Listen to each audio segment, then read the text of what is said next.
The guilt that one experiences when you're trying to hide a very harsh truth or an occurrence, and how that guilt interferes in practically everything that you do, and how your interpersonal relationships can go for a complete toss. That is, in a way, what forms the crux of this story that I'm now reviewing. Hello everybody, this is Sanjeev Kulkarni with a review of Jalsa, available on Amazon Prime. Of course, storytelling these days has become very, very rich and very engrossing, especially when it is on OTT platforms like Amazon, Netflix, Disney Hotstar, or any for that matter. Because what I feel is that, I don't know, it's just me, grandeur is probably better represented on a movie theater. Content is better represented on OTT platforms. The audience itself is such. But the reason I'm saying that is really what Jalsa is all about. While the story is that of a hit and run case where a rich, a very senior news anchor is the one who has committed the crime, and unknowingly she has actually hit the daughter of her housemaid. How does she try to hide these things? What does she start doing after that? And how does the reality come to face is the basic flow of the movie, but it is laced with such intricacies of today's modern life. Single mother, child with cerebral palsy, ex-husband, time sharing for the time with the kid, trying to take care of everything at home. Somewhat similar situation with the housemaid as well. While it's not a single mother situation, but she's also trying to brave it along with her husband, but both living in mean, very limited ways of living. So the story kind of beautifully weaves many things coming in together, and how sequentially you start seeing that everybody has a plot, and how everything starts weaving together is what forms the story here. Of course, I could never really figure out the name for a movie like this. When you hear Jalsa, आपको ऐसा लगता है कि there is going to be some fun, there is going to be some party kind of a thing. Very late into the movie, you get to know why the movie has come about, which is also, I was really impressed by the fact that is what they chose to name the movie, because it continuously rings in your mind कि भाई जलसा क्या है इसमें. So that is the story, which really is the hero. The other hero are, of course, the two leading ladies. Fantastic. I mean, what can one say about such established actresses? Honestly, when I was watching, I felt that either of them could have played either of the roles. I mean, Vidya Balan could very easily have played the housemaid, and Shefali Shah, or Shefali Shah now, right? Yeah, not Chaya anymore. Shefali Shah could have very easily been the rich news anchor as well. You have seen them play those kind of swap roles in the past. But, and I genuinely did not feel that one is a prime role and the other is not, because both are equally strong in terms of the varied emotions that they have got to portray.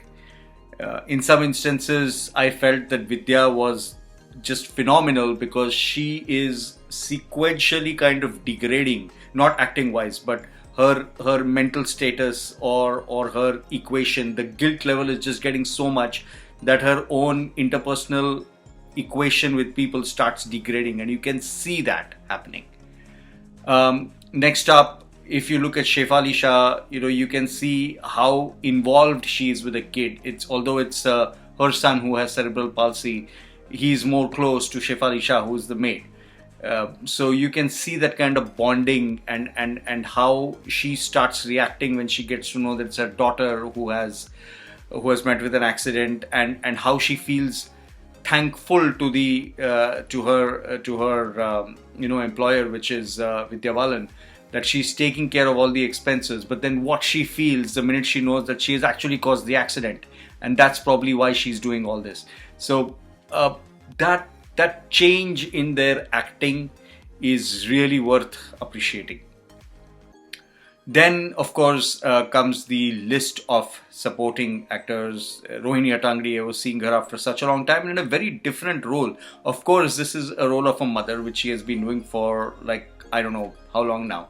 But you can see a little bit of a difference, like in terms of how well she has portrayed. Even she has varied emotions that she has had a chance to demonstrate. Then Manav Kaul, he's absolutely getting, the Mr. Dependable here in terms of just fitting into any role that you seem to offer him. But in particular, there are three names that I would like to call out from the acting perspective. I mean, brilliant supporting cast here. First is Surya Kashibatla, I hope I get the name right, who has played the role of the child of Vidya Balan, the one with cerebral palsy. I honestly do not know if he is someone who's suffering with that right now. I don't want to comment, or I've not tried to read up, let me put it that way. But if he is, then great job that he has been able to come and act in front of the camera. We all probably know how difficult it can be to get them to act in a situation like this. But if he is not suffering with cerebral palsy, then kudos to this actor. I mean, he's a kid probably of 12, 13 or that age, basically a teenager. What a wonderful and convincing performance he has given. Next up is the other younger kid, Shafeen Patel. Now he's playing the kid of the housemaid. It's really wonderful to see the kid, you can see the kind of the sparkle in his eyes, at the same time the ease with which he kind of gels into a uber rich kind of a household, while he himself comes from an extremely poor household. So that transition is so easily seen, the equation that he forms with everybody. And what really touched me is the way he, in one of the scene where the mother says thank you to Vidya Balan for taking care of all the hospital issues, he also just stands up and says, "Mere taraf se bhi thank you." I just found it so spontaneous and nice the way he did it. So beautiful acting by both the kids. And the third one is Vidatri Bandi. She plays a very important role in the mix. As I said, the story touches upon many things, and one of the things it touches upon is journalism and what is real journalism, and the unfortunate part of how journalism works today as well. So she's played that Keralite journalist who is in awe of Vidya Balan, because she's also of Kerala origin. So she holds her in high regards, and then she gets to know everything happening. So again, that is also a beautifully portrayed character. So that is it about from an acting perspective. Hats off to Suresh Triveni for continually coming up with these kind of movies.